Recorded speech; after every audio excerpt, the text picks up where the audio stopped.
bavandimwe rero nangira ndagira ngo nkomeje nyine kuri icyo nababwiraga, twabanze kubona ko biri ngombwa nyine uwahamagariye kwigisha n'ibyo agomba kuzana imbere. Cya kabiri tubonye ko muri Petero 3 n'abizera bose bakwiye kubimenya bakamenya impamvu ifatika y'impamvu yiringira ibi ngibi. Ikitubwira ko ibi byanditswe byera ari ukuri ni uko Kristo nawe yabyakiraga nk'ukuri. Twabibona muri Matayo 22 yavugaga ati nimwari mwumva ko Imana yababwiye ngo. Ubwo turaza kujya ku rundi ruhande ruvuga ngo ni ibihe bitarimo n'iki. So reka twikomereza aho ngaho. Ubwo rero ubwo Kristo Bibiliya amateka agaragaza ko yabaye 100%. Uyu munsi mu 2022 rimwe yahereye ku barwa ryari BC/AD,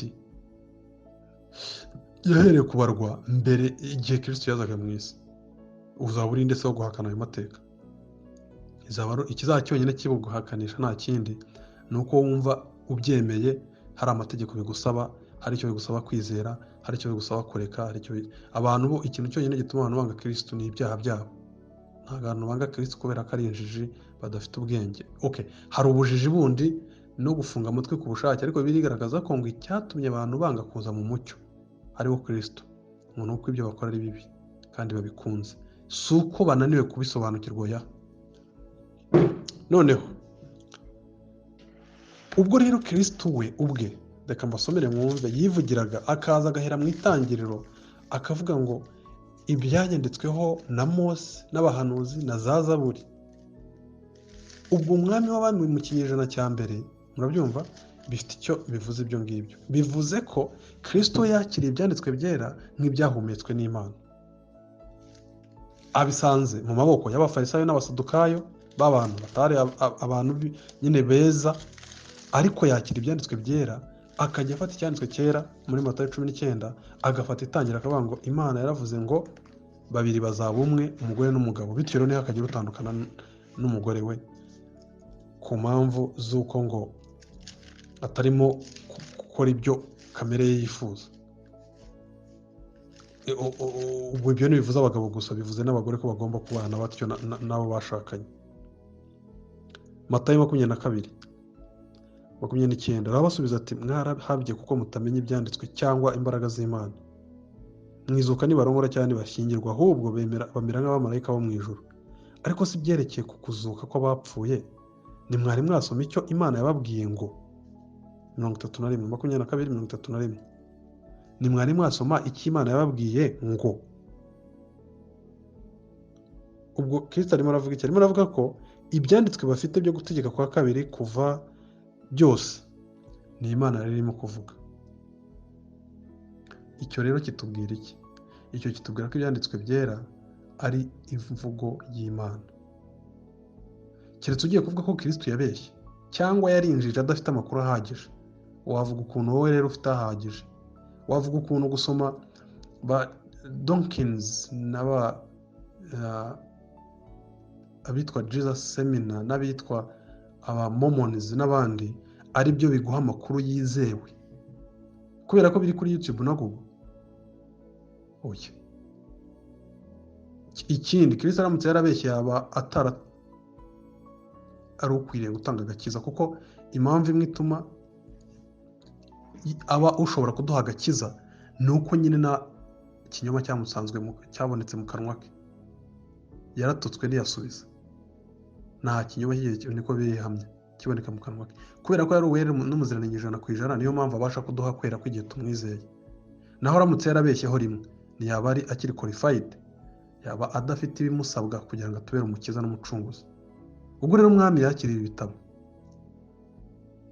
nk'ijambo ry'Imana, ndinde wo kubishyiraho ikibazo usibye inyungu z'inda yanjye naba mfite.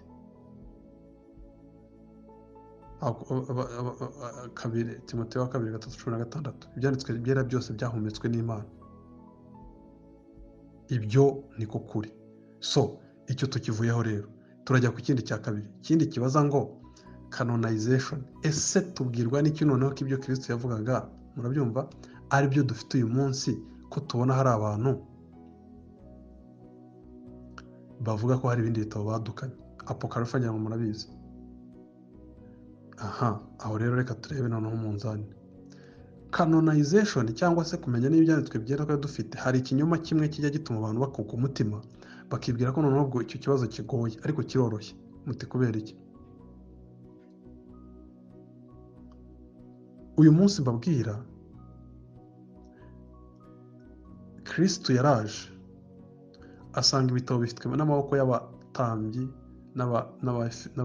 n'abafarisayo n'abasadukayo, ariko nubwo icyo gitabo cyari kiri mu ntoki zabo, ari abantu bari corrupt, abantu batazi Imana, abantu baba mu bwibone no kurya ingo z'abakecuru z'abapfakazi, Kristo yakiriye icyo gitabo cyabaga ari umuzingo mu nzu y'Imana, aragifata aravuga ngo iri ni ijambo ry'Imana.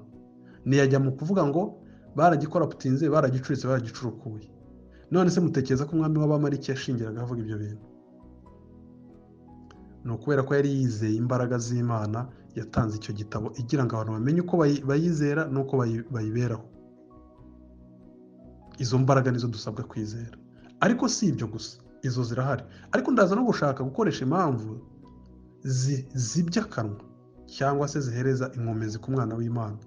Zibya akanwa wa wundi ushaka ukuntu yabona impamvu yo gukora amahano ye no kuba mubi kurushaho no gukunda isi no guhaza irari ry'imibiri, yitwaje ko ngo utamenya ukuri. Bityo utamenya ukuri, kuba utamenya ukuri ntibivuze ko kutariho. Oya. Wowe kuba uri aho ngaho tuvuga utazi gutwara indege, suko indege ni abantu batazi kwitwa cyangwa idashoboka gutwarwa. Icyo rero tugiye kureba. Ndashaka kuvuga nangira ko Bibiliya hari ibintu bitandukanye. Tugomba gutandukanya ibitabo byanditswe n'Imana n'uburyo abantu bagennye ko bemeye ko ibi bitabo bafite ari ibyanditswe n'Imana cyangwa bitanditswe n'Imana. Ibi bintu tugomba kubitandukanya, twemeranye tudashidikanya ko ibyanditswe n'Imana bihari. Turebe rero igihe bukurikireho.